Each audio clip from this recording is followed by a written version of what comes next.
By the beginning of the 1970s, Malaysians are working together towards building their nation. But many still fear the influence of the communists. The Malayan communists were still very active here, and of course the Malays were not very happy with the communists, because some of them have suffered as a result of which had been illustrated. Thousands of Malaysians have been killed by the communists at that time.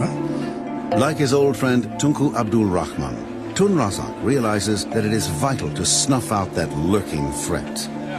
But he decides on a radical, but for him, characteristic, new strategy.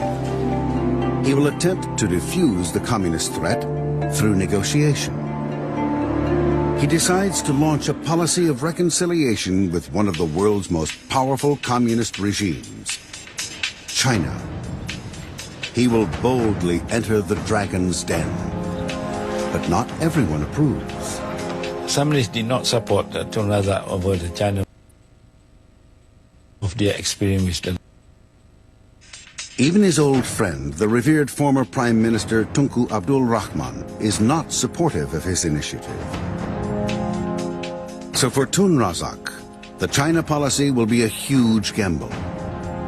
Tun Razak believed that normalization of diplomatic ties with China could help to reduce the threat from the Malayan communists.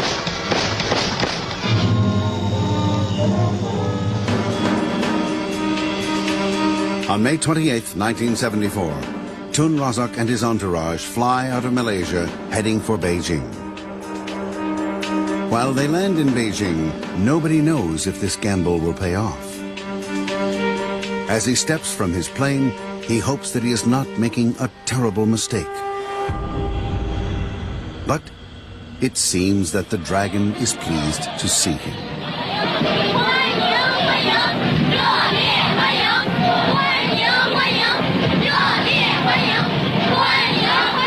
That was very extraordinary.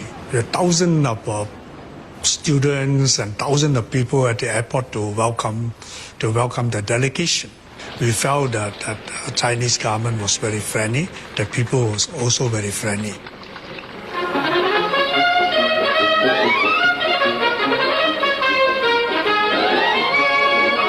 In an astonishing display of warmth, the Chinese leaders lavished Tun Razak with a spectacular series of state banquets and meetings.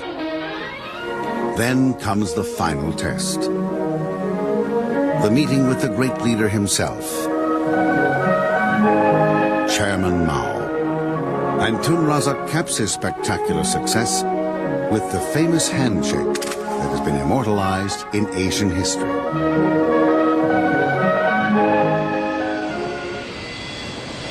Back in Malaysia, Tun Razak has no idea what to expect. But he is amazed by the reception.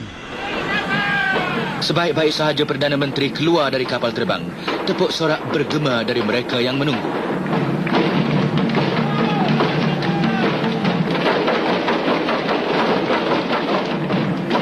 The crowd awaited at the Padang Metaka and was enormous. I think that will come to 100,000 of people. Big crowd. Tun Razak was very happy that trip was successful, and in fact he announced there and then that the next day would be a public holiday. I've never seen more Chinese at any government gathering than that. You see, that shows they appreciated what Tun Razak did. Berjaya Malaysia! Berjaya! Berjaya!